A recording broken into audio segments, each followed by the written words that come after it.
Hello বন্ধুরা, কেমন আছো? আশা করি ভালো আছো। আমরাও ভালো আছি। কাল থেকে খুব বৃষ্টি হচ্ছে, দেখো, দেখে বুঝতে পারছো। এই বৃষ্টির কিছু সুবিধে আজ আমি নিয়ে নিলাম। বৃষ্টি হয়েছে তোমার সকালের দিকে, তাই সকালবেলা বৃষ্টি হওয়ার পর আমার হাজব্যান্ড কিছু বেগুন গাছের চারা নিয়ে এসেছিলো।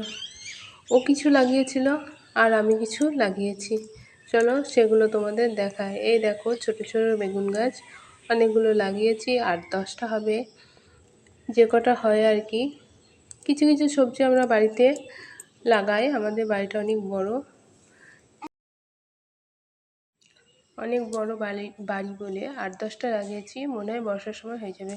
আর কারি পাতা গাছটা আমি তুলে অন্য জায়গায় লাগিয়েছি। আর এই দেখো, এক গুচ্ছ জামা কাপড় পরে রয়েছে, অর্ধেক শুকিয়েছে আর অর্ধেক ভিজে আছে। এবার ওই জামা কাপড়গুলো আমি ঘরের মধ্যে মেলে দেব।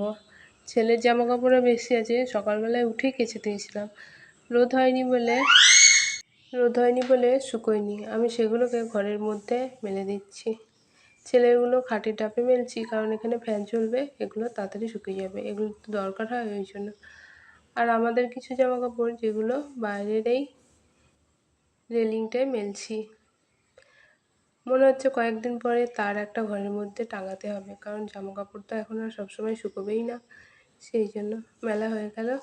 আজ ছেলে বিকেলে ঘুরতে যেতে পারেনি বৃষ্টির কারণে, তাই আমার সঙ্গেই খেলা করছে, খুনসুটি যেটা বলে। আর দেখো, আমাদের গাছ থেকে একটা নারকেল পড়েছে, ওটাকে আমি কাটতে বসে গেলাম। আর এখানে একটা ছেঁড়া প্যান্ট দিয়ে দিয়েছি, কারণ উঠোনটা ঢালাই করা, যদি লেগে যায় দায়ের বাড়ি তাহলে ওই জায়গাটা চটে যাবে, ওই জন্য আমি প্যান্টটা দিয়ে নিলাম।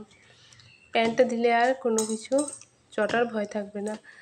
জানি না নারকেলটা ভালো হবে কি না, জল নড়ছে না দেখিয়েছিলাম, আর হালকাও লাগছে, তবু আমি কাটছি। যদি ভালো হয় খাওয়া হবে, সন্ধ্যেবেলায় মুড়ি দিই, ওই জন্য আমি কেটে কেটে দেখছি আর কি কপালে আছে, দেখাই যাক। আর বন্ধুরা, আমার ভিডিওগুলো যদি ভালো লাগে তাহলে একটা লাইক ও কমেন্ট করে দিও।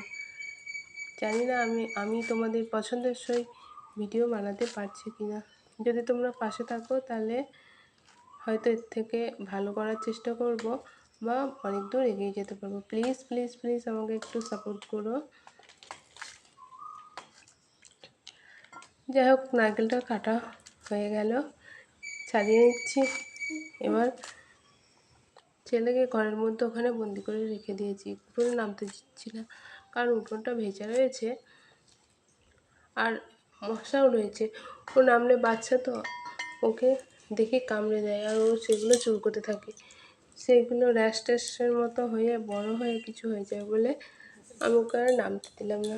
ও আমাকে ভিতর থেকেই দেখছে, আমি দেখছি জল নড়ছে কিনা, জল নড়ছে না। যাই হোক, দেখি কপাল ভালো কি মন্দ।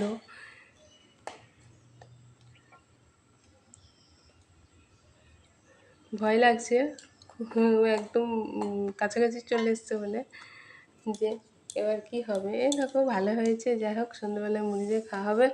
এবার আমি ওটাকে ঘরে গিয়ে তুলে নেব। এই দেখো, তুলে নিয়েছি সন্ধ্যেবেলা।